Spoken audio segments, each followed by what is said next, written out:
Buen día, aunque las circunstancias no me permiten configurar este augurio, les deseamos una feliz sintonía. Buenos días, señoras y señores. Imágenes del 911, zona, no hay este momento, pero las estamos tratando de identificar en el espectro de emergencias de la Policía Nacional y del EQ 911. Así se denomina. Hace contados instantes, Verónica Rosero, la directora del primer informativo de la cadena Democracia, obtuvo una comunicación con Cristian Rivera. Ese es el líder del EQ 911 y iniciaba precisamente informándonos lo siguiente respecto de esta terrible desgracia, un accidente gravísimo que está hasta este momento, según tenemos entendido, costando la vida de 23 personas, entre ecuatorianos, colombianos y venezolanos, de lo que tenemos entendido. Cristian decía,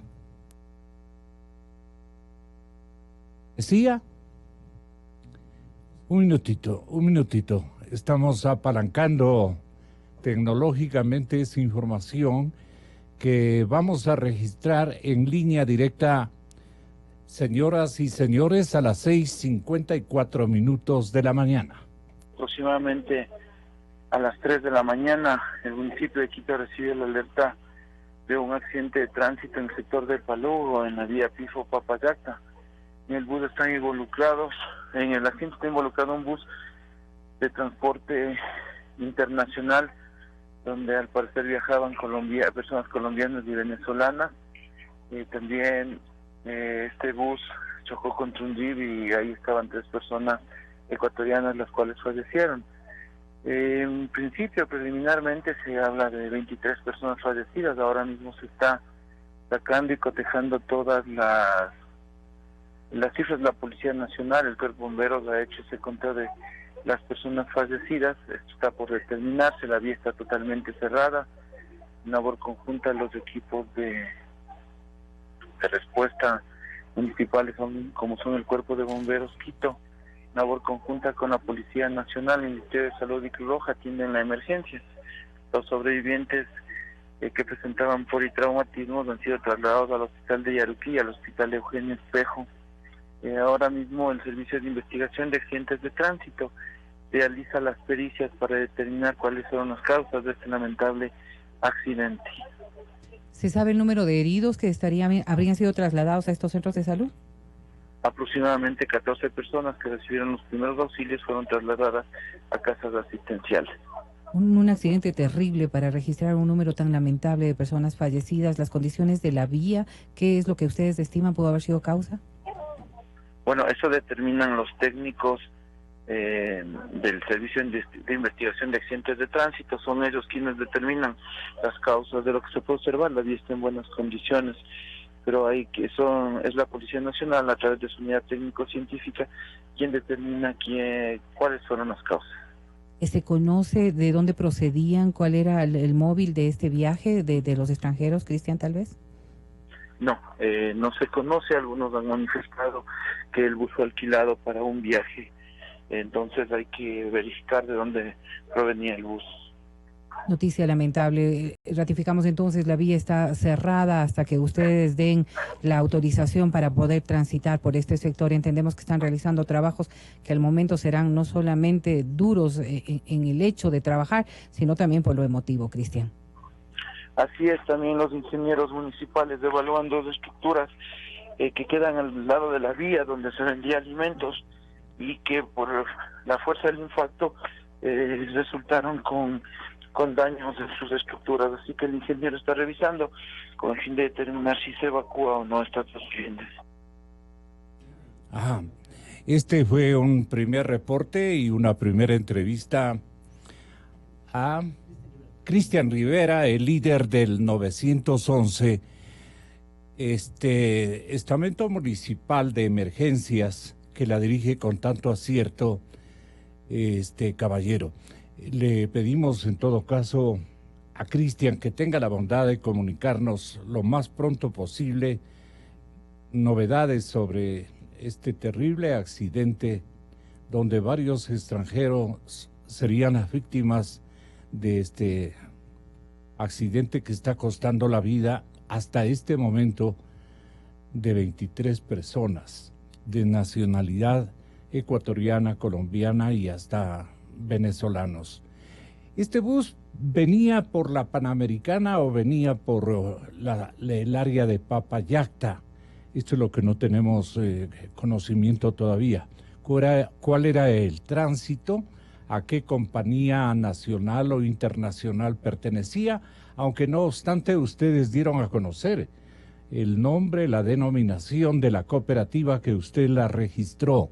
Verónica, si es tan amable en proporcionarnos esos datos, debe haber también este momento en imagen, Felipe, en la área de televisión. Estamos transmitiendo imágenes en el área de televisión que ustedes pueden apreciar. Ese es en la vía Papayacta, de lo que tengo entendido.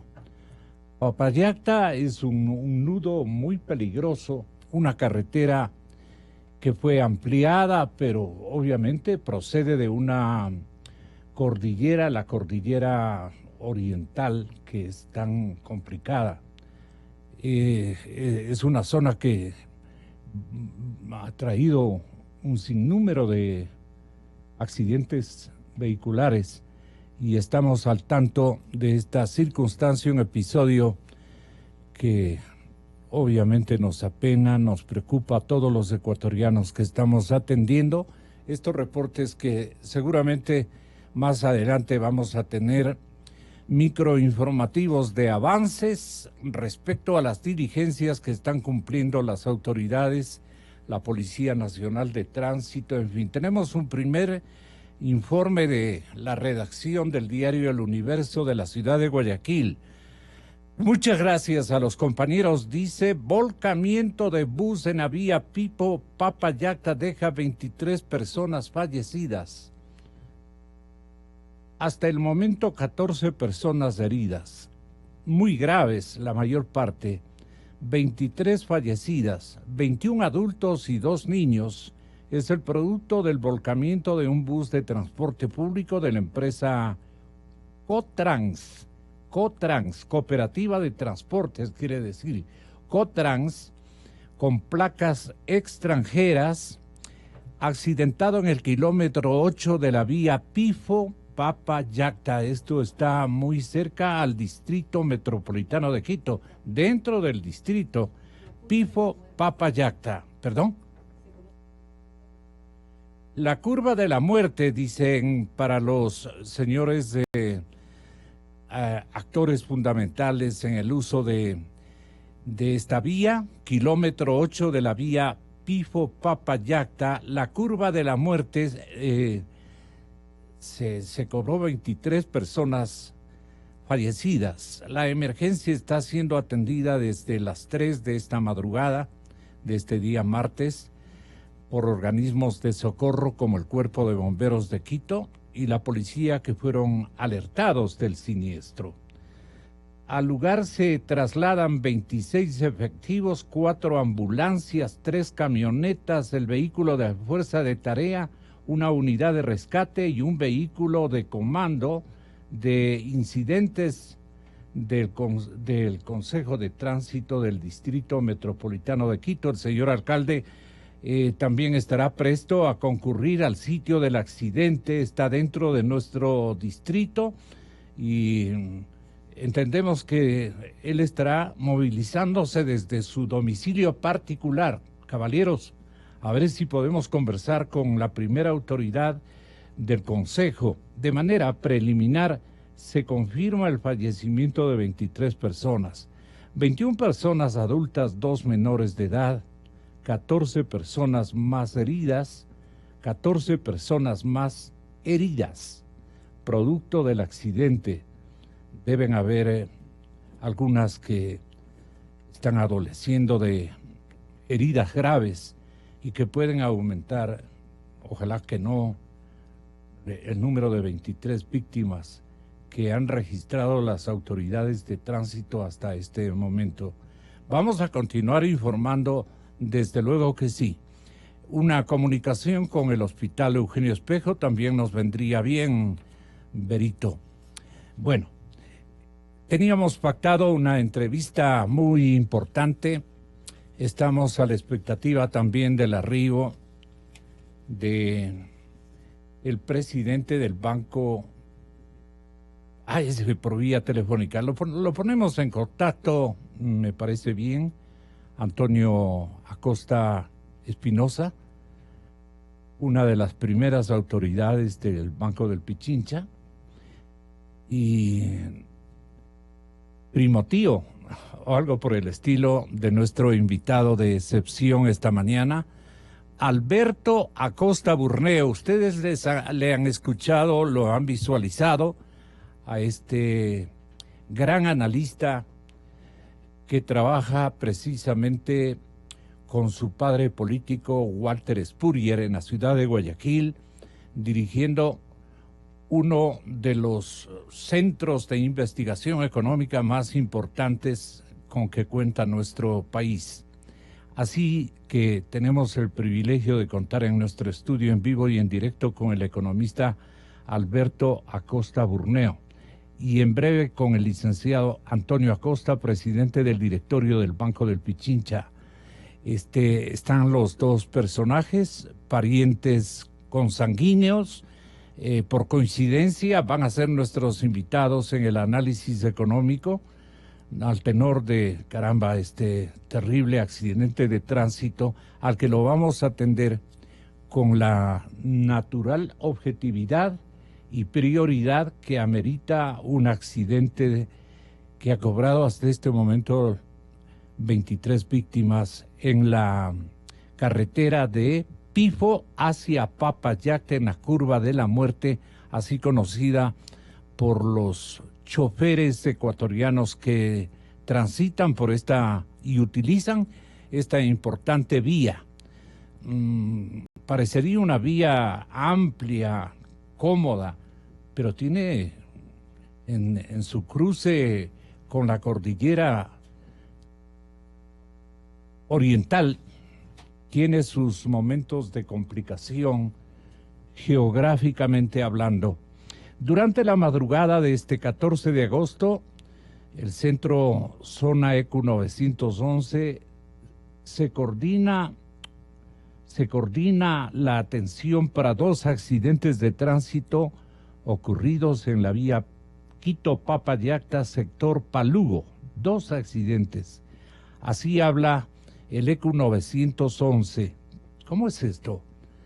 Alrededor de las 2:55 de la madrugada de hoy, la línea única para emergencias 911 recibió dos alertas sobre un accidente de tránsito, uno que involucró un vehículo tipo Trooper que se volcó. Y para la atención de este accidente asisten recursos de Cruz Roja, de Policía Nacional. Las unidades realizan las labores correspondientes para la atención de la emergencia. Esto es adicional al Servicio Integrado de Seguridad ECU 911, coordinó la atención de una emergencia de un bus de transporte internacional que sufrió, según información de la policía ecuatoriana, un choque contra un vehículo liviano y al retirarse del lugar se produjo un volcamiento del vehículo, por lo que de manera inmediata desde ECU 911 se activó el protocolo de tratamiento para personas extranjeras en trabajo conjunto con las embajadas correspondientes tanto de Colombia como de Venezuela. Los señores embajadores tienen obligación en este instante de ser concurrentes al ejercicio de una revisión de lo que ocurrió con sus compatriotas tanto de las naciones de Colombia como de Venezuela.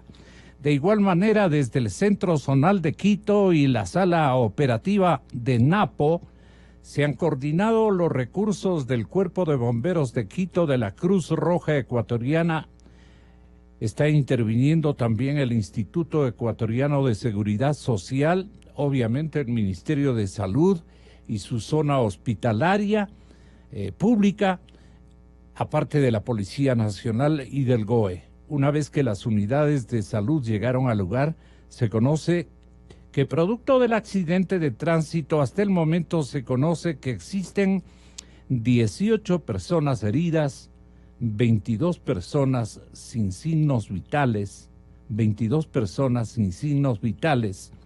Las unidades están realizando las labores necesarias para la atención de esta emergencia, aunque las autoridades han sumado 23 como el número de víctimas hasta este momento. Se informa que las personas heridas han sido trasladadas emergentemente al Hospital Eugenio Espejo, al Hospital también de los Valles. Al Hospital de los Valles se puede acceder por esta carretera, naturalmente, al Hospital de los Valles, que es una casa de salud muy bien provista, gracias a Dios, y está muy vecina a este nudo donde se ha producido esta terrible desgracia.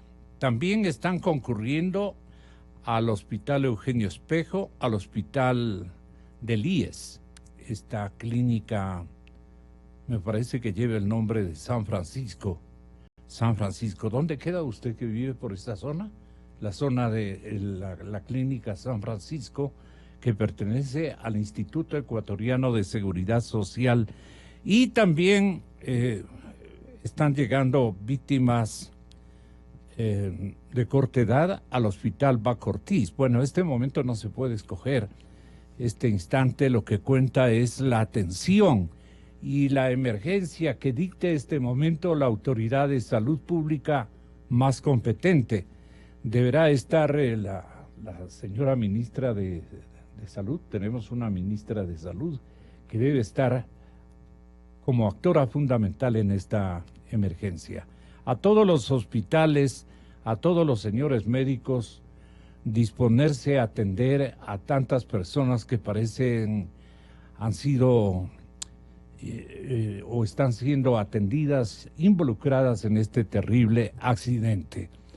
Vamos a saludar entonces a nuestros invitados y acometer con las primeras interrogantes. Hay una suerte, Albertito y Antonio, bienvenidos, muy buenos días. Hay una suerte de una indefinición económica que destacaba esta víspera en Diario El Comercio el columnista y compañero César Augusto Sosa, macroeditor del diario El Comercio de Quito. Él decía, el gobierno lleva ya 15 meses, Alberto Antonio, lleva 15 meses en el poder. Registra 3 ministros de finanzas. Comenzó el señor presidente con Carlos de la Torre.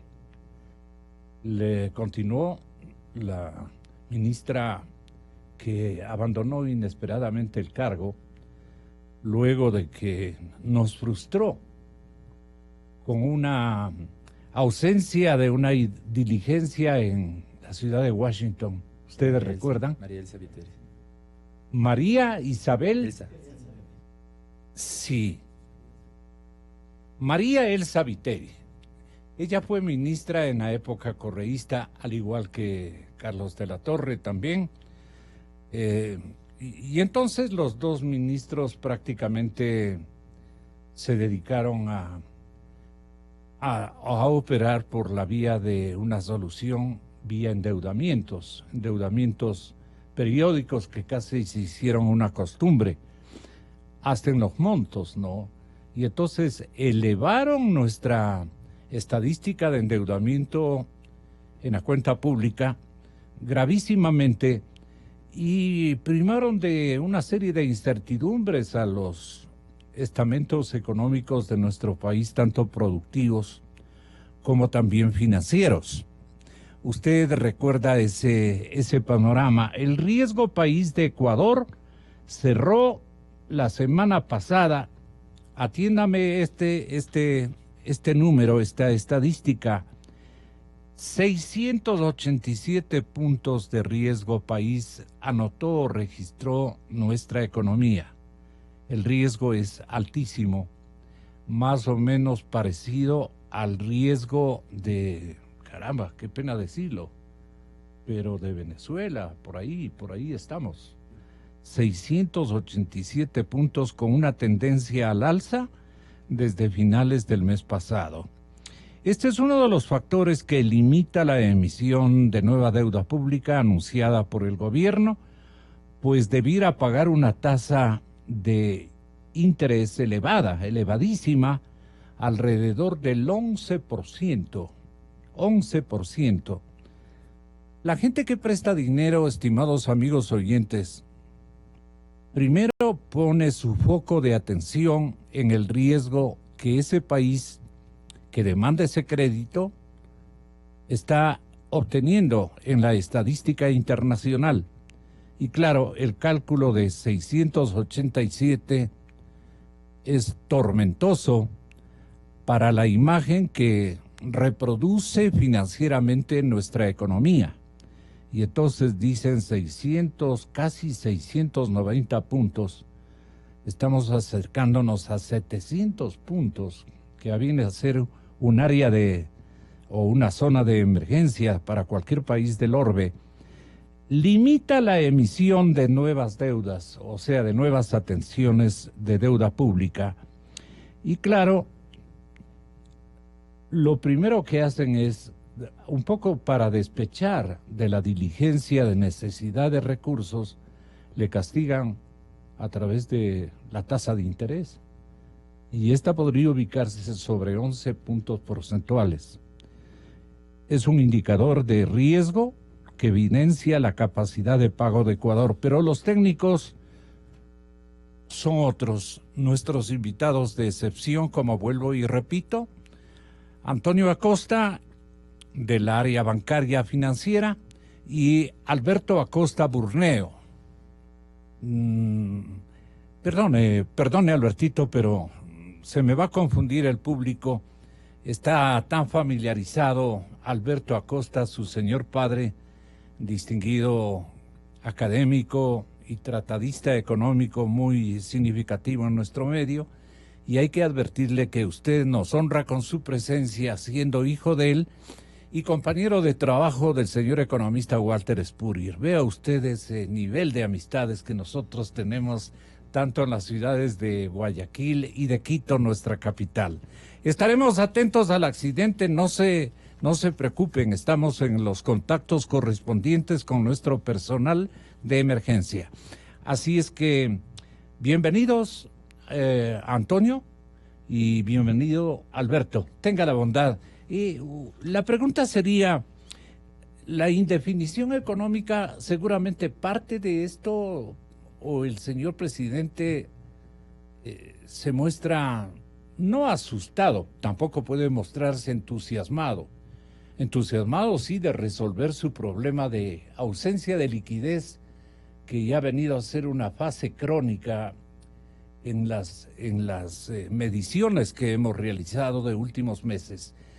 Alberto y Antonio, bienvenidos. Tengan la bondad. Muy buenos días, Gonzalo. Muy buenos días, Antonio. Aclaro, Antonio es tío mío, no es primo, sino tío. ¿Tío? Sí, exactamente. Es un gusto estar con ustedes. En relación a la... Tío, es tío, claro, es primo hermano claro, de mi papá. Claro, tiene toda la razón. En relación a la pregunta, yo creo que el gobierno lo que hizo tuvo una prioridad el primer año. El primer año fue un cambio político, y lo que vimos es que la prioridad política hizo que se deba dejar de lado todo lo económico. Entonces, lamentablemente, durante el primer año, lamentablemente digo desde una visión de economista, que me gustaría que se traten los temas económicos antes, no se trataron los temas económicos que se debían hacer con la celeridad que se debía. ¿Y el eso tema por del qué? gasto. Porque había una prioridad, y la prioridad yo creo que era descorreizar al Estado. El gobierno heredó primero no tenía que consolidar su poder.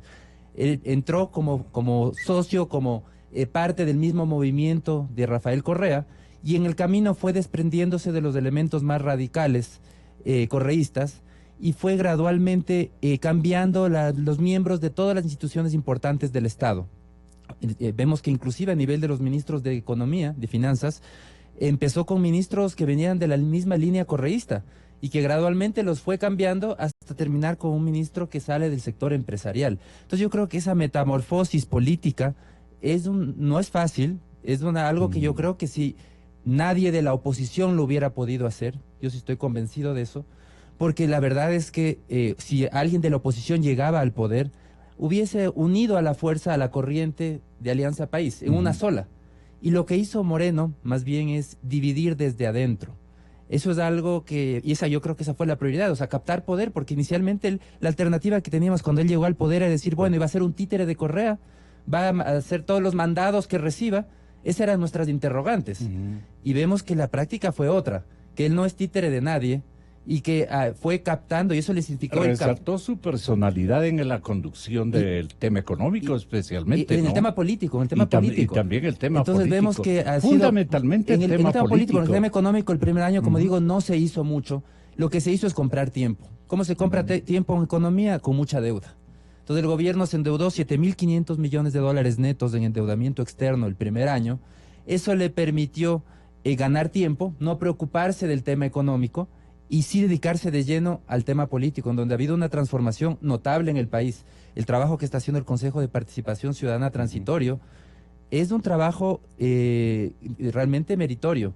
Después de una década en la que todas las instituciones estuvieron cooptadas por un hiperpresidencialismo, que era una extensión más del líder Rafael Correa, quien decía qué se hacía y qué no se hacía, cómo se debía juzgar, cuál debía ser el dictamen en las cortes. Todos eran órdenes que se recibían desde la presidencia.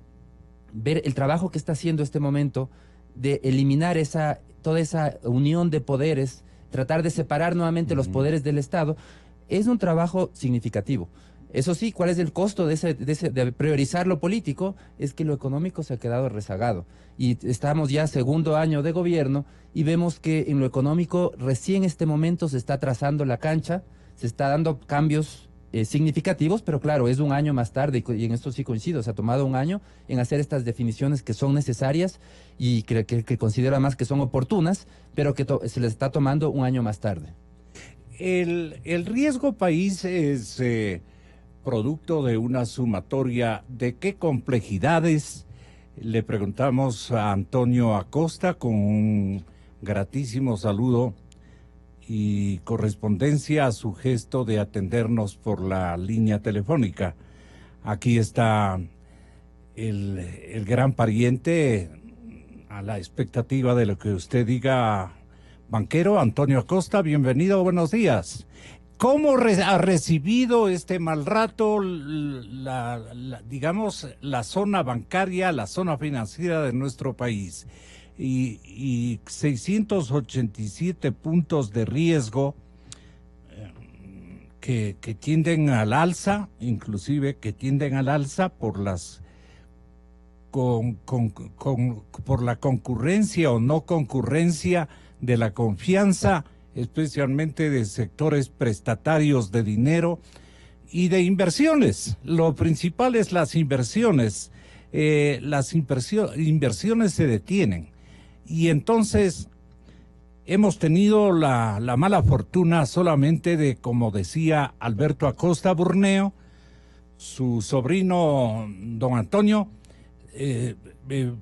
lo que hemos visto es que se hicieron ejercicios solamente mentales. Mire, presidente, no tenemos dinero, requerimos atender el gasto corriente, el gasto de inversión, etcétera, etcétera. Tengo por ahí una oferta en tal banco de Nueva York, tengo por acá en Europa, tengo en España, tengo seguramente en Washington, tenemos ofertas de empréstitos y voy a atacar por ese lado. El presidente Moreno no le quedó más que ir prácticamente aprobando esa enorme cadena de endeudamiento que no la podían refrenar, si cabe el término. Antonio, usted desde el área de los inversionistas, desde el lado financiero, desde el lado bancario, ¿cómo sintonizaron este problema y de cuánto tiempo esta tendencia al endeudamiento que no resuelve nada y que más bien agrava las circunstancias, pero permite que el Estado se desenvuelva aparentemente de manera espontánea, de manera normal, pero no estamos viviendo una suerte de economía, sino de una economía en apuros, por ponerlo en esos términos. Antonio Acosta, bienvenido, buenos días.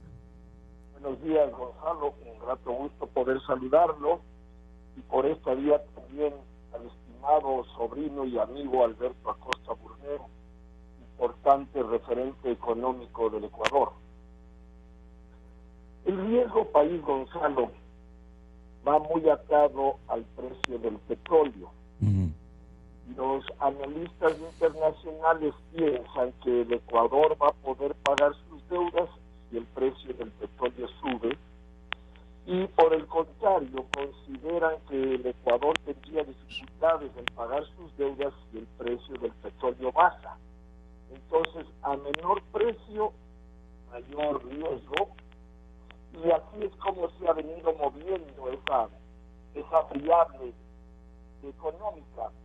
Pero, como usted bien anota, Gonzalo, ya es hora de que el Ecuador empiece a pensar en otras fuentes de financiamiento que no sea el crédito. Todo el gobierno de Correa, particularmente en el último cuatrienio, nos tuvo acostumbrados que más allá de la bonanza petrolera de la que gozó el país, había que endeudarse para de esa manera cumplir con sus faraónicas pretensiones. Y fuimos acumulando una deuda que hoy la vemos de muy gravoso peso a la economía ecuatoriana. Y no encontramos ninguna otra fórmula para darle vida a la economía que no sea el endeudamiento. Al gobierno actual no le ha quedado otra alternativa que no sea mantener esa política hasta diseñar un nuevo mecanismo para darle vida a la economía. Y parecería ser que con todos los esfuerzos hechos por la última administración económica, por el ministro Martínez, ya el Ecuador empieza a encontrar alternativas. Ya los estímulos que se están dando para la inversión extranjera suenan atractivos, suenan interesantes. Por supuesto hay que terminar de complementar esos estímulos, pero estamos viendo que nuevamente el Ecuador pasa a ser una fuente interesante para hacer inversión. Y ya tenemos algunos inversionistas internacionales que empiezan a acercarse. ¿Cómo sintonizan ustedes de que hay inversionistas, Antonio, interesados en invertir en nuestro país, en nuestra economía? ¿Cómo sintonizan o detectan ustedes? Porque ustedes han estado refrenados a las circunstancias, muy limitados, estáticos.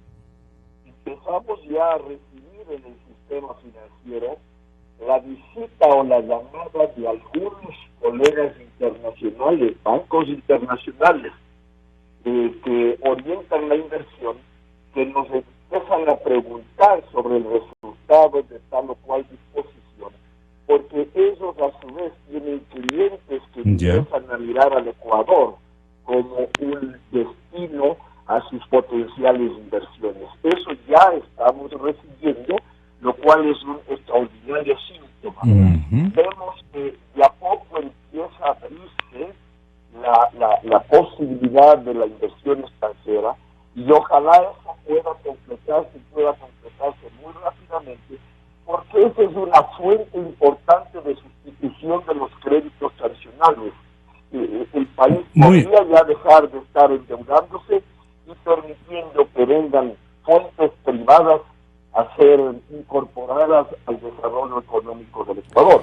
Alguien dijo ayer, don Antonio y querido Alberto, mientras revisamos esa conexión con el Valle, a la que nos estamos tratando de mejorarla, está un poquito complicada la comunicación con la zona de residencia de la familia Costa Espinosa en el Valle.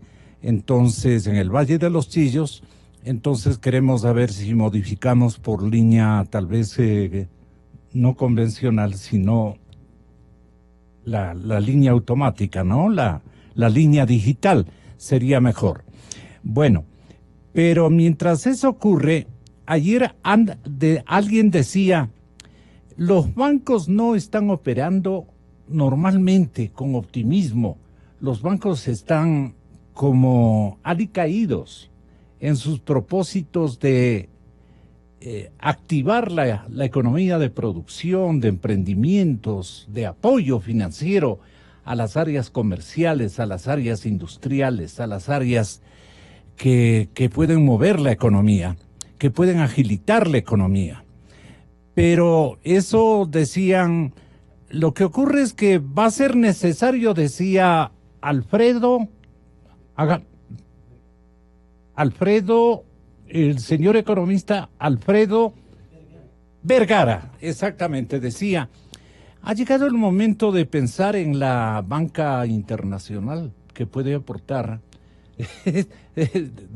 digamos, ingentes cantidades de recursos en una economía virtuosa en cuanto al comportamiento de parámetros y a la responsabilidad de un presidente que quiere ganarle el tiempo al tiempo. El presidente Moreno debe estar muy preocupado por esta clara contracción económica que estamos viviendo. Y él quiere que se agilite por la línea del empleo, ha cambiado de protagonistas en su frente económico, está haciendo los empeños y esfuerzos suficientes para cambiar el libreto, el guión. ¿Qué opina usted, Albertito?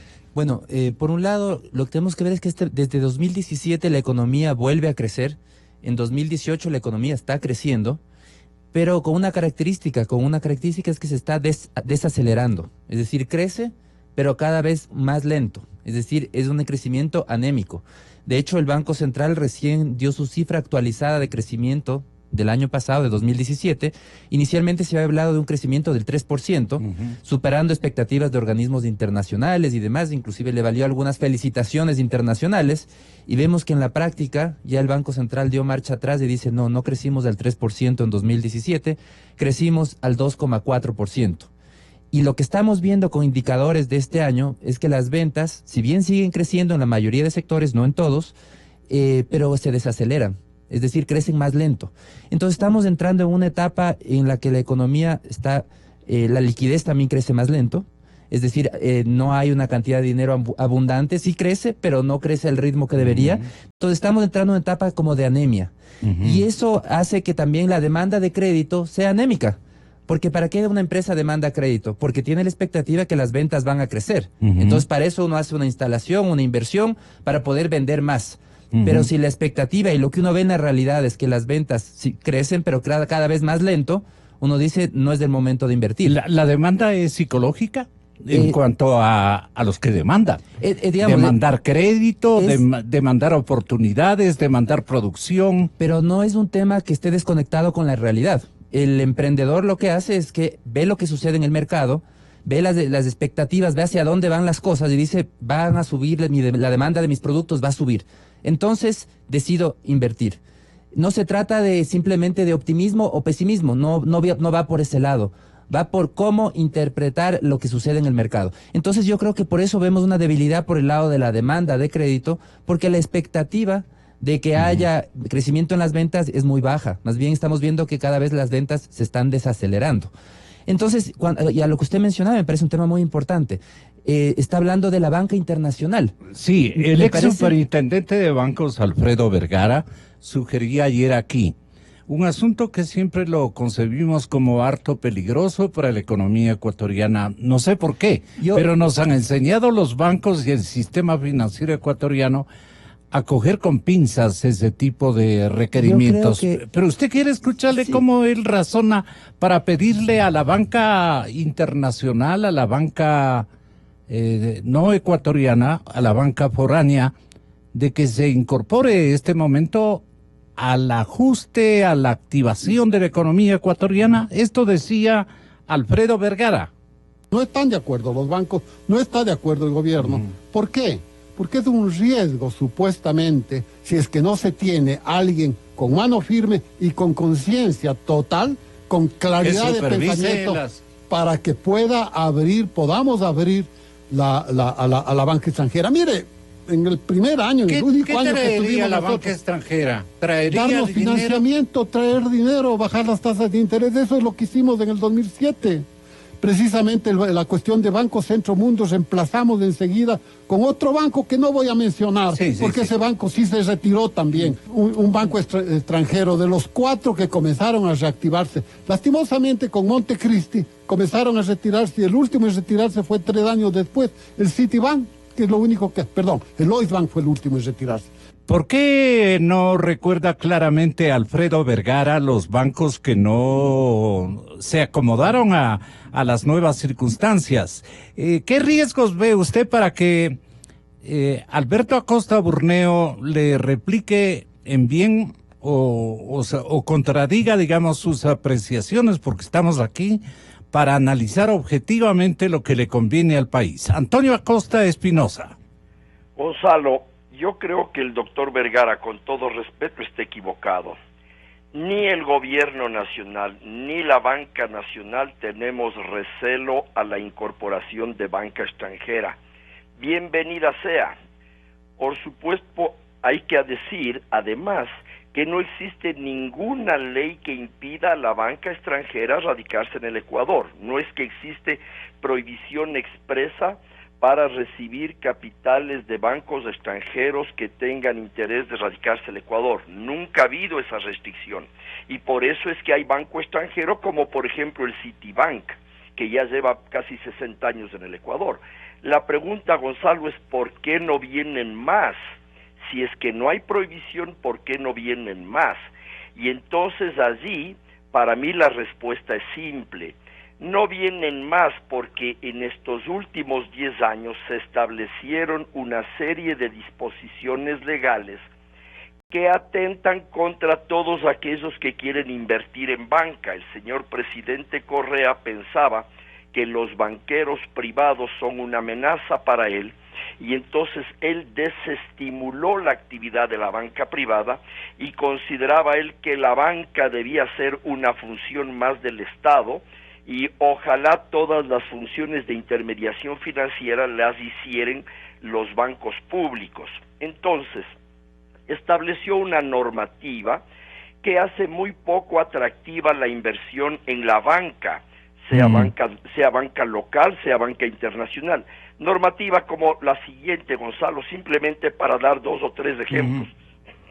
Perdón, el primero de ellos: si una persona ha invertido más del 6% en un banco, no puede tener ningún otro tipo de actividad. Si usted tiene el 6% o más del capital de un banco, no puede tener absolutamente ningún otro tipo de actividad.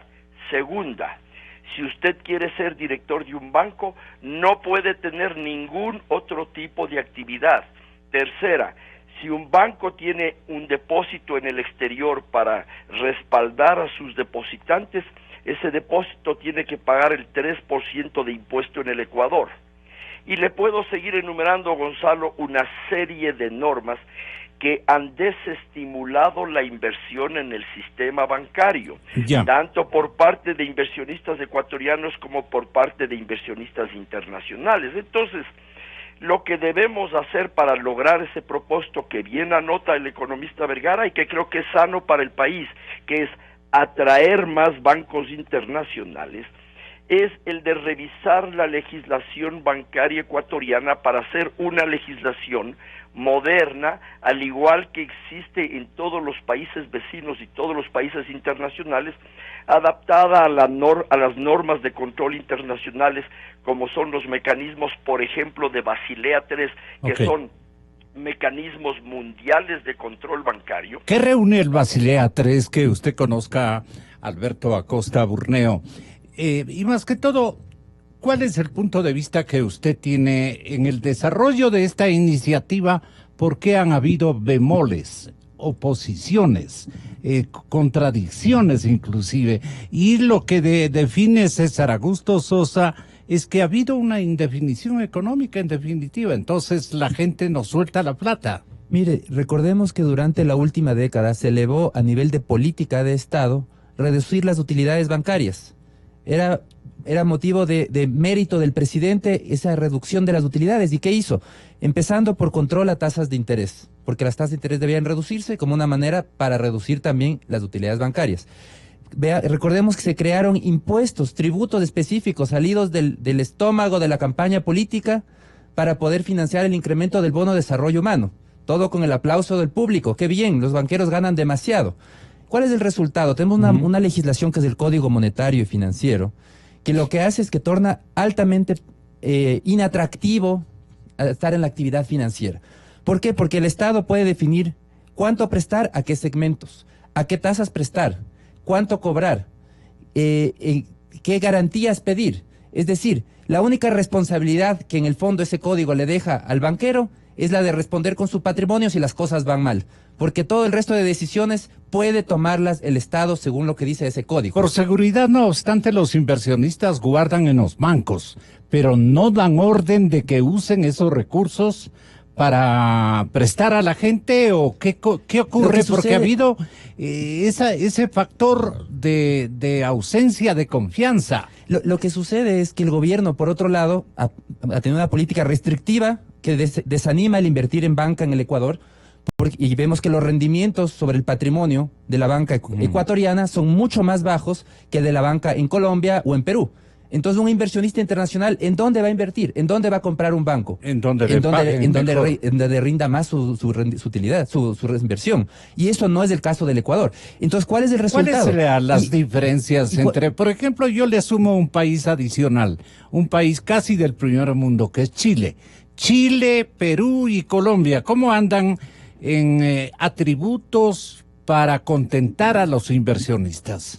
Bueno, vemos que el Ecuador ha sido un país muy poco atractivo y por eso es que la inversión extranjera que viene al país es muy escasa.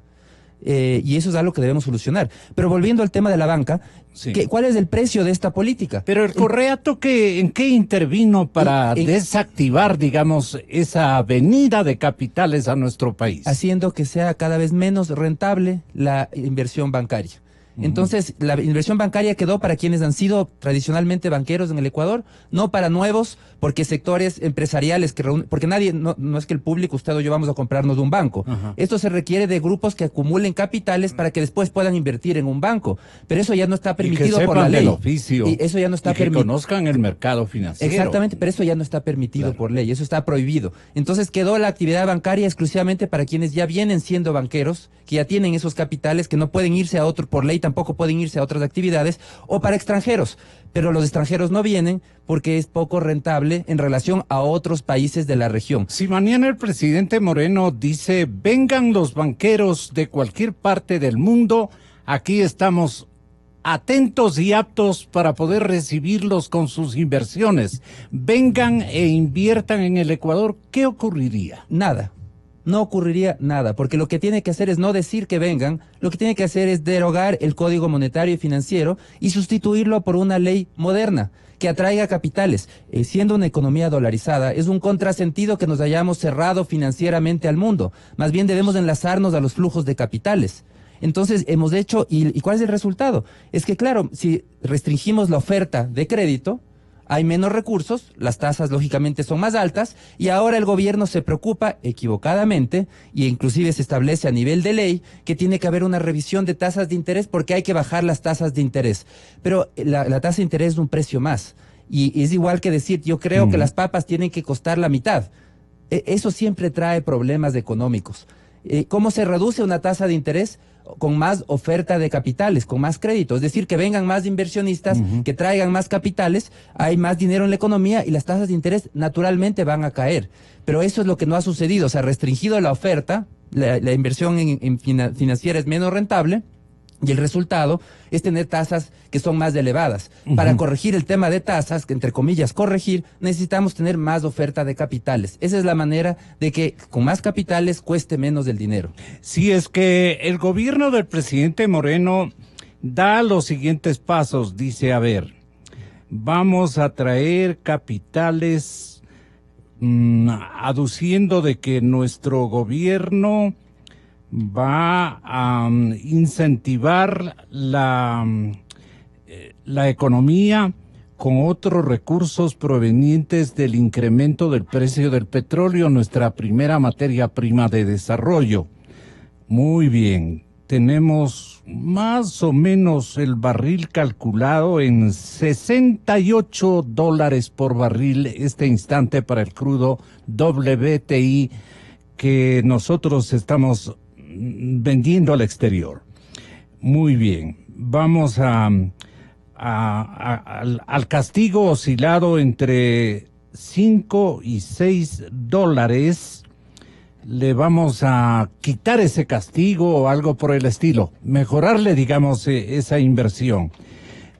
También los gastos del gobierno van a ser compensados por una caída o por una desaparición del subsidio a algunos combustibles. El presidente Moreno y su Frente Económico desarrollan una idea y reducen el precio de la gasolina, le quitan el subsidio más que todo del Estado, mejoran los ingresos del erario nacional. Eso, ¿cree usted que podría ser, Antonio, un signo para que despierte interés en invertir en el Ecuador, visto de que se están mejorando las condiciones de ingresos para la caja fiscal ecuatoriana, lo cual robustece la imagen financiera del Estado ecuatoriano y eso hace que presten mayor confianza a los inversionistas foráneos? Algo así. Perdone, ustedes son los dueños de la película. Tenga la bondad, Antonio.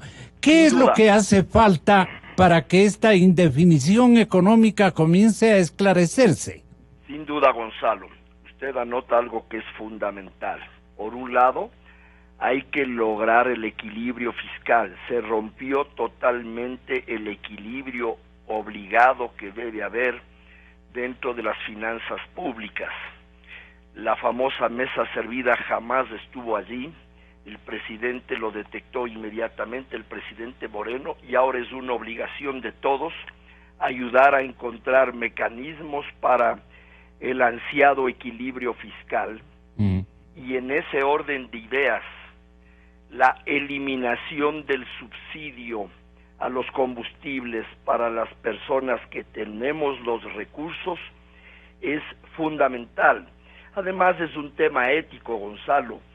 Ya basta de que nos subsidien el precio de los combustibles a una gran cantidad de ciudadanos que sí tenemos posibilidades de pagar el precio internacional del combustible.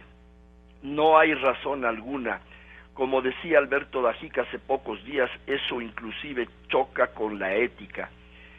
Yo me sumo a esa campaña de pedirle frontalmente al presidente de la República que a mí me retire el subsidio a los combustibles que yo consumo, en el entendido de que ese dinero adicional que va a entrar a las arcas fiscales va a tener un destino adecuado, no va a ir a fortalecer los lazos de la corrupción que existieron anteriormente. Es decir, entendemos que nuestro dinero va a ir a un destino social legítimo, pero yo ya no quiero, Gonzalo, que a mí me sigan subsidiando el combustible que yo utilizo. Por supuesto, hay que mantener el subsidio debidamente focalizado para todos aquellos miles de ecuatorianos que no tienen la posibilidad que nosotros tenemos de poder asumir precios internacionales. Entonces, ya llegó el momento de sincerar esa situación y que el subsidio vaya efectivamente para los que se lo merecen y se elimine el subsidio para los que no nos merecemos. Usted, Gonzalo, tiene la obligación de liderar esa campaña ética en favor del país.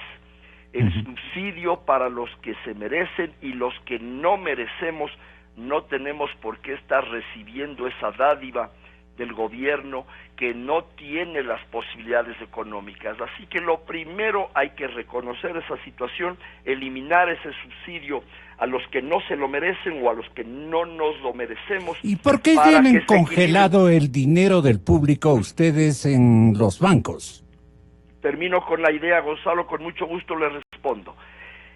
Lo primero, ayudar a equilibrar la caja fiscal por la vía de eliminar esas distorsiones que rayan con la ética. Lo segundo, estimular la inversión extranjera. Correcto. Ya lo hemos dicho, y en ese sentido apunta muy bien las nuevas políticas que acaban de implementarse y que acaban de aprobarse la semana pasada. Hay estímulos muy interesantes, como por ejemplo aquel de la eliminación del impuesto a la renta para atraer nuevas inversiones. Esa es la fórmula. Eso se aplica en otras partes. Entonces, si el gobierno por un lado va a tener más ingresos por eliminar subsidios inconvenientes, y si por otro lado va a haber ingreso de capitales extranjeros debidamente protegidos desde el punto de vista legal, vamos a encontrar una economía distinta, una economía nueva, una economía que se reactiva. Termino, Gonzalo, con su última inquietud. La banca, a pesar de que no han crecido los depósitos en el transcurso de estos últimos 12 meses, no han crecido los depósitos, sí ha crecido la cartera. Y uno se pregunta cómo hacen para prestar más si no están captando más. Y la respuesta es simple: habíamos acumulado muchas reservas, recelosos con las políticas del gobierno de Correa. Los bancos llegamos a acumular hasta un 40% de reservas que no estaban prestadas, sino que las manteníamos simplemente como un proceso de protección ante cualquier debacle que podía producirse dentro de la política económica implementada por el gobierno de Correa. Una vez que ya vemos que esas posibilidades van desvaneciéndose, dando gracias a Dios, una vez que apreciamos que el Banco Central ya no sigue siendo la caja de préstamos del gobierno central con los dineros privados, los bancos empezamos a aflojar esas reservas excesivas que llegamos a acumular por la vía del crédito, y por eso es que el crédito ha venido creciendo a una tasa mayor que el crecimiento de los depósitos. Eso es positivo porque eso demuestra, por un lado, un proceso de toma de confianza, por otro lado, la demanda crediticia que está viniendo, por ejemplo, de sectores como el de la construcción, demuestran que esos fantasmas como aquel de la famosa ley de plusvalía, las famosas leyes esas adicionales que atentaban contra las herencias, etcétera, ya desaparecen y entonces se reactiva la inversión doméstica. Creo que estamos viviendo un renacimiento que vale la pena destacar, Gonzalo. Albertito, el señor ministro Richard Martínez también alega ayer y anuncia, nos ofrece una gran noticia. Dice: el déficit ha caído en 1.500 millones a julio. Esa es una buena señal. Le preguntan, pero vea, ministro, la ley de fomento productivo está por publicarse finalmente en el registro oficial. ¿Cuáles van a ser los resultados que se verán en el corto plazo, o sea, en este mismo año y en mediano plazo? Él dice: una oxigenación de la economía para que todos los emprendedores puedan aliviar la carga de deudas que los agobian y proyectarse con nuevas ideas. El señor exalcalde de Quito, Augusto Barrera, se va del gobierno, se va de la cúpula del entorno presidencial prácticamente, precisamente porque no está de acuerdo con estas fórmulas. Él lo ha declarado de esa manera. Dice: ha cambiado el entorno del presidente. El presidente dice: no, yo sigo siendo un hombre de izquierda, pero de una izquierda más pragmática, que atienda los desniveles de la coyuntura, los apoye el fortalecimiento de la confianza y no genere más y más incertidumbres. Me parece un discurso fantástico de parte del presidente Moreno. Pero los sectores que no están de acuerdo, los que llamamos bastante izquierdosos, digamos, los izquierdosos radicales, dicen no. Este hombre está vendiéndose prácticamente a los grupos de poder económico.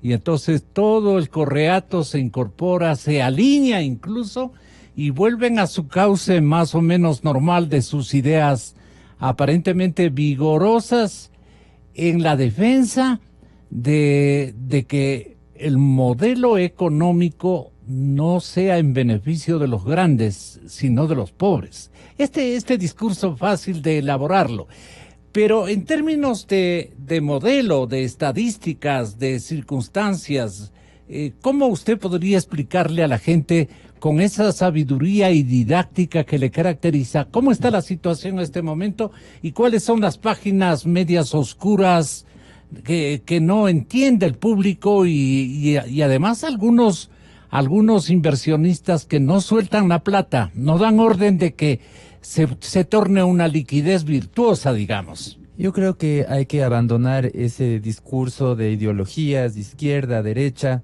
y enfocarnos en ver qué funciona, qué ha funcionado a nivel internacional.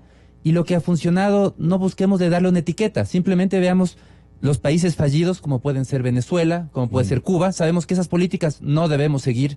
No creo que nadie en el Ecuador, más allá de los que están cegados por las ideologías, pueden seguir hablando de la maravilla de esos países cuando vemos que son un fracaso.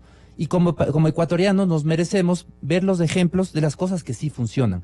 Y yo creo, cuando hablando del artículo inicial que hablaba de las indefiniciones, en materia económica, el primer año del gobierno definitivamente fue un año de indefiniciones. Pero el segundo año, yo lo llamaría un año de definiciones. Estamos viendo que el gobierno está haciendo claras definiciones, marcando la cancha y está cambiando de rumbo. Ya no hay confrontación en la cúpula. Bueno, hay esa confrontación y vemos que por eso se van desgranando quienes que siguen cegados con su ideología y siguen buscando seguir a rajatabla lo que dice un libro de texto, en vez de ver lo que funciona. Pero contradígale a Barrera de que están siendo beneficiarios los sectores productivos, los ricos. Ese es el gran engaño populista. El decir que, y hacer pensar, por ejemplo, ya que estamos hablando de los bancos, que si los bancos están ganando plata es porque a los ciudadanos nos está yendo mal. Entonces pongámoslo al revés. Si un banco pierde plata, ¿ganamos los ciudadanos? Definitivamente no. Si las empresas ganan plata, ¿pierden los ciudadanos? Falso. Porque si le ponemos al revés, entonces una empresa que pierde plata, ¿estamos ganando los ciudadanos? No. A los ciudadanos nos va bien cuando a las empresas les va bien, cuando generan más trabajo, cuando tenemos los ciudadanos más trabajo, más ingresos, más productos que comprar. Es decir, aquí no hay esa dicotomía que nos quieren hacer ver las ideologías, que si el uno gana, el otro pierde. No, ganamos cuando todos ganan, todos ganamos. Cuando las empresas tienen más utilidades, ganamos los ciudadanos, porque significa que están satisfaciendo la necesidad de los ciudadanos con mejores bienes, con mejores servicios, que están generando empleo, que están invirtiendo. Es decir, se genera un círculo virtuoso. Y por eso digo, veamos los casos, no se trata de inventar, sino de ver qué funciona a nivel internacional. Y yo creo que el gobierno en eso ha trazado la cancha muy claramente, y yo creo que va en dirección correcta. ¿Qué cosas está planteando? Y para resumir lo de esta ley de fomento productivo. El primer gran tema, reglas macrofiscales, es decir, limitar el gasto público. El gasto público no es gratuito, lo pagamos los ciudadanos vía impuestos, lo mismo que los subsidios. Los subsidios no son un regalo gratuito. Y por eso es que es tan importante que llegue a quien sí realmente lo necesita, porque finalmente los ciudadanos los pagamos vía mayores impuestos.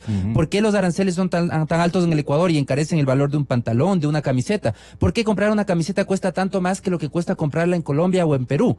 Es porque hay que financiar todo ese gasto público, ese Estado grande que creció durante la década y que ahora con esta ley de fomento productivo se dice vamos a limitarlo. Muy positivo. Segundo tema importante, se reconoce la importancia de la inversión privada, porque la inversión pública no se va a poder hacer, ya no hay dinero, el Estado se quedó sin plata, y entonces se crean todos estos incentivos donde hay dos temas importantes. Uno es la seguridad jurídica, se obliga al arbitraje internacional, es decir, eso ayuda a dar seguridad al inversionista para que venga, porque sin esos arbitrajes internacionales el inversionista decía, no, Ecuador es un país muy riesgoso. Y el segundo tema es de incentivos interesantes para la inversión. ¿Hay temas pendientes? Definitivamente que los hay. Yo creo que son dos definiciones importantes: limitar gasto público, fomento de inversiones, pero está pendiente todavía el seguir trabajando en mejorar la competitividad. Y ese es el gran desafío en del términos Ecuador. de definiciones, ¿no cree usted que el señor presidente al fin se ha animado en poner en la delantera a otros actores, a otros cuadros? El equipo que va a meter los goles es distinto al que mantenía una situación de expectativa, qué dirá el uno, qué dirá el otro, de los dos líderes de Alianza País, qué dirá el presidente, qué dirá el expresidente, ¿me vaya a hablar el Correa o no me vaya a hablar el Correa? El mismísimo ministro digamos, de Economía. Entonces, esa suerte de incertidumbre generó que los sectores tanto financieros como empresariales y de inversionistas digan, no, esto está no muy claro que digamos. Entonces cambia la delantera y pone allí a goleadores natos como Richard Espinosa, a quien le acusan, le dicen, este ministro se incorpora de centro delantero del Frente Económico porque va a beneficiar a los intereses que él estaba coordinando desde su presidencia del aparato productivo, digamos. Tiene una denominación global que usted tendrá la bondad de hacernos acuerdo. Y el señor economista Richard Martínez, joven emprendedor, obviamente apegados a las reglas de juego más pragmáticas, dice no. El presidente Moreno requiere de otra maniobra en el buen sentido de la palabra, otra práctica, otro modelo. Y él viene con este discurso. Este año, entre enero y julio, tenemos un déficit cercano a los 800 millones de dólares, es decir, una reducción de 66% frente al déficit registrado en enero-julio del año pasado. Es decir, estamos por la ruta correcta. La remisión se necesita. ¿Por qué? Porque aun cuando hayamos hecho este esfuerzo y vamos a seguir en la línea de la optimización del gasto público, no es suficiente. La cifra que nosotros estimamos recaudar por concepto de remisión es cercana a los 600 millones de dólares. Eso nos permitirá cerrar el año con cerca de 1.200 millones de dólares de déficit primario, es decir, aquel que no contabiliza deuda, y aproximadamente 4.000 millones de dólares del déficit global. Tenemos que hacer una evaluación integral de los subsidios. No podemos poner todo en un solo paquete, ¿no es cierto?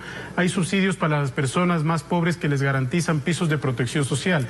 Por el otro lado están los subsidios a los combustibles, ¿no es cierto? Gas y diésel, que son muy sensibles, y en el caso de la gasolina, donde hemos señalado que hay ineficiencias.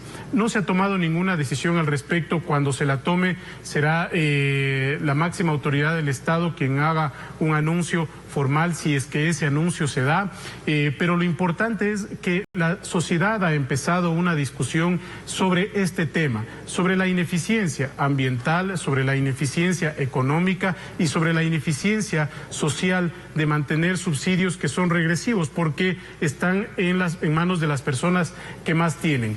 Lo importante, al final del día, todas las medidas que se tomen en su integralidad tienen que llevarnos hacia un equilibrio fiscal. Como que dice y reflexiona el exalcalde de Quito, Augusto Barrera, y dice, este clima de cúpula económica no me conviene. Yo quiero que me reelijan alcalde, o yo quiero optar por esta decisión con todo derecho que le asiste, pero con este modelito yo metido allí en la primera fila del gabinete estratégico y económico del señor presidente Moreno, para futuras elecciones no me va a ir bien, porque todos los cuadros izquierdosos no me van a apoyar.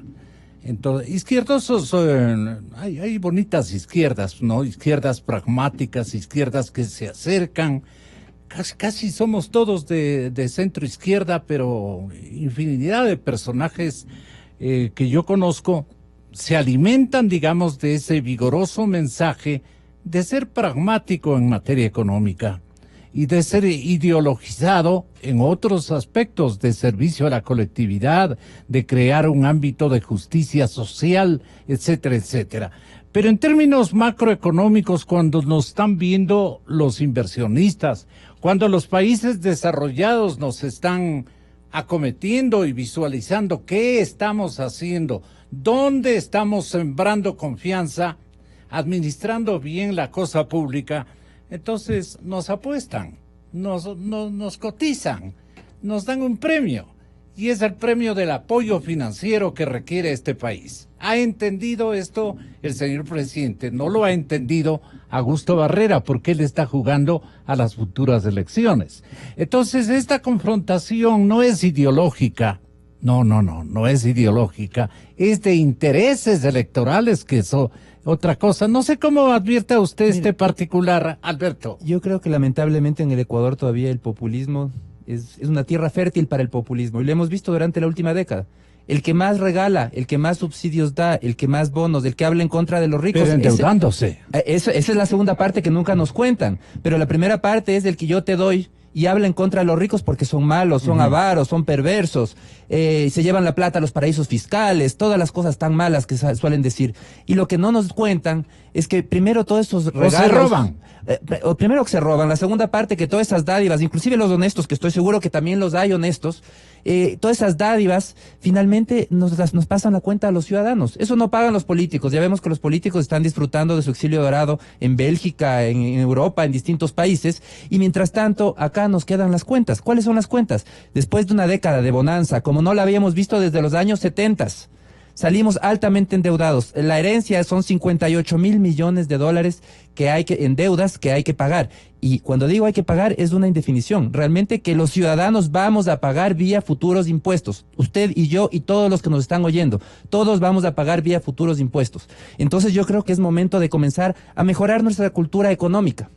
Al recordar que no hay almuerzo gratis, ya lo dijo un Nobel de Economía hace mucho tiempo, que finalmente todos esos regalos los terminamos pagando. Entonces, cuando vemos lo que está pasando en el gobierno, yo creo que es un viraje hacia la responsabilidad, un viraje hacia la prudencia. Están poniendo gente ahí que no son estos ideólogos cegados por las ideologías fracasadas del socialismo. Dígame un país socialista que sea rico en el mundo.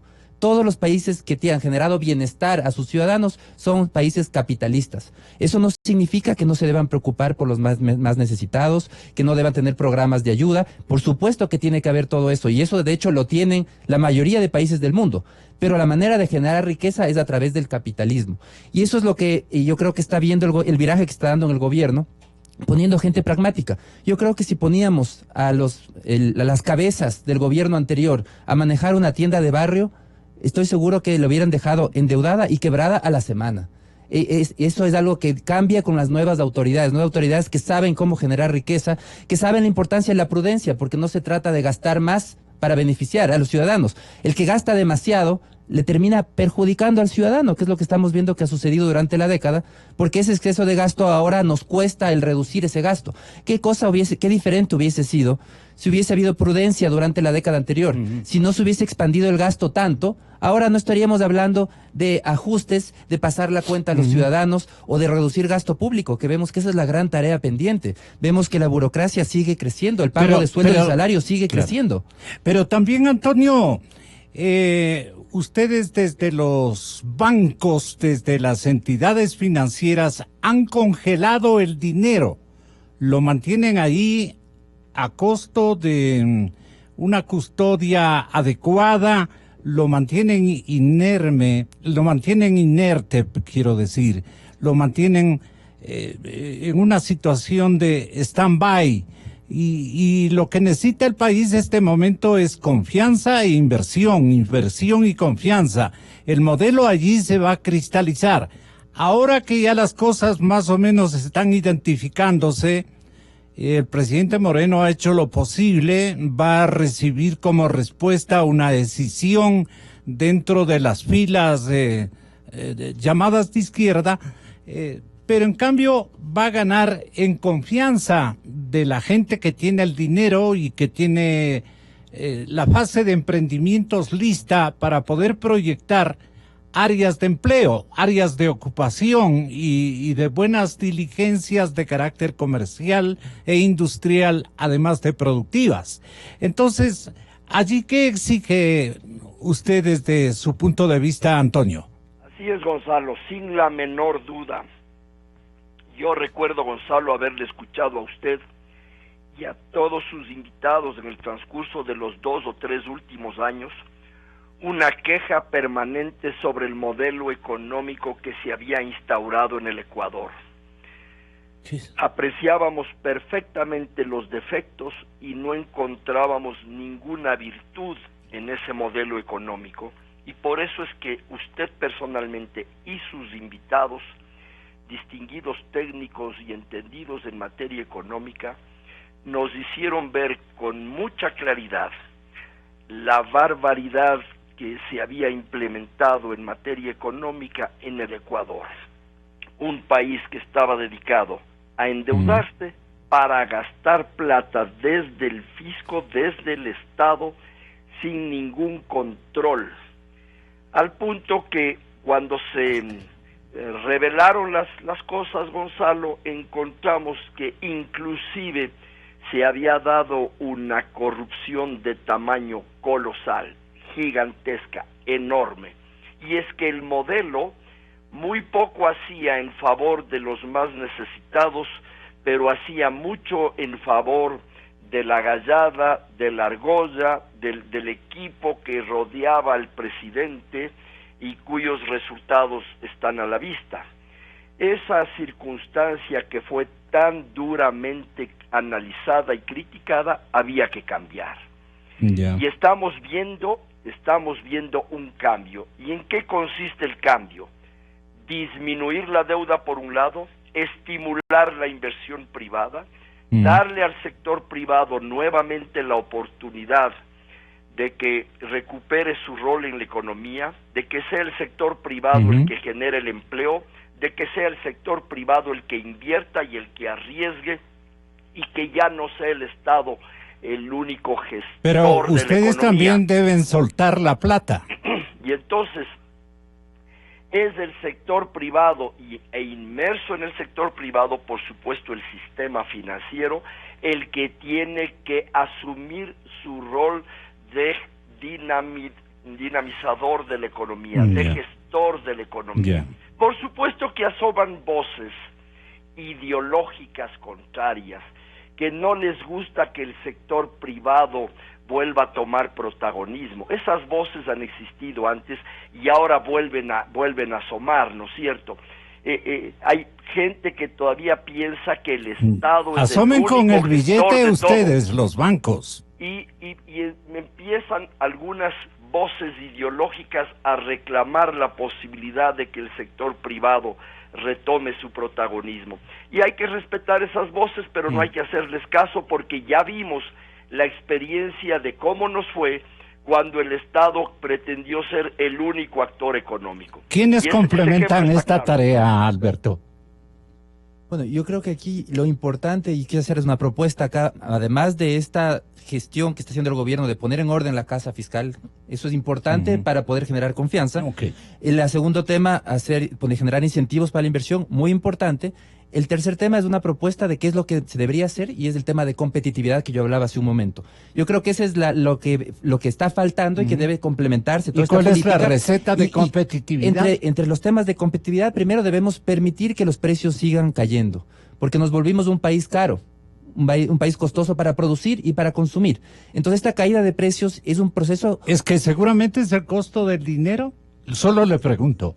Es más que el costo. Bueno, el costo de dinero influye también, y por eso decía, es importante en el tema del costo de dinero permitir que ingresen más capitales. A más oferta de capitales cae el precio del dinero. Entonces hay que ir por el lado adecuado, no por el lado de fijar precios, que ya vemos qué sucede cuando se fija precios, por ejemplo, en el arroz y en otros productos agrícolas. Vemos cómo terminan afectando a quien supuestamente quieren beneficiar. Pero necesitamos permitir que esos precios sigan cayendo. Necesitamos reducir aranceles para que los precios y los costos de producción bajen. Somos un país en donde durante la bonanza se subieron significativamente los aranceles, se restringió la oferta de productos, y a menos oferta, precios más altos. Eso es lo que vivimos ahora, un país costoso. Necesitamos aumentar la oferta de productos importados para que generen competencia a nivel local, y esto digo a nivel de insumos, bienes de capital, bienes terminados. Necesitamos más competencia para que los precios sigan bajando. Necesitamos seguir trabajando en tramitología. Hay una muy buena noticia, que ya no nos van a pedir cédulas para los trámites públicos. Bienvenido, esa es la línea, debe seguir para todos los trámites. Para estar al día en el SRI, hay una estadística que a nivel internacional Colombia y Perú se requieren 240 horas al año, mientras en el Ecuador se necesitan 600 horas para estar al día con el SRI. Entonces ahí vemos esa disparidad y esos costos, toda la tramitología, el estar al día con los ministerios, con el SRI. Eso implica costos para las empresas y eso finalmente lo pagamos los ciudadanos, no lo paga la empresa, hay que estar muy claros. Eso finalmente va en los precios. Y también tenemos que hablar de flexibilidad laboral. Y cuando hablo de flexibilidad laboral no me refiero a reducir salarios, de por sí ya tenemos de los salarios más altos de América Latina. Si queremos defender esos salarios, tenemos que también otorgarle cierta flexibilidad a la contratación y al despido.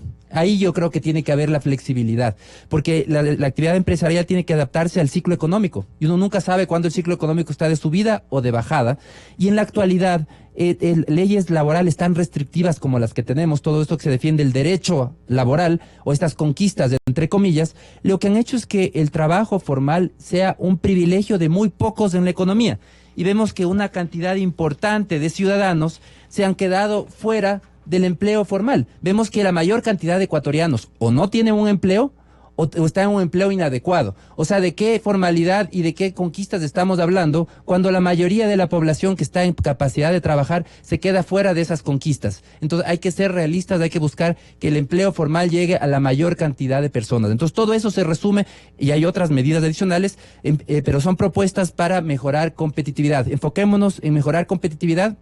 Eso va a atraer capitales, a atraer inversionistas, porque el inversionista dice, ¿dónde voy a invertir? Colombia, Perú, Ecuador. ¿En dónde puedo producir más barato, más eficientemente?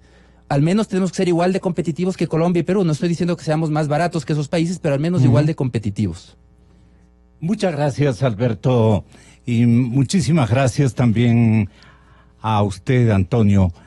En familia, de alguna manera, ha tenido la bondad de ser concurrentes en diferentes órbitas, totalmente distintas, y eso que no le puse a Walter Spurrier con su petición,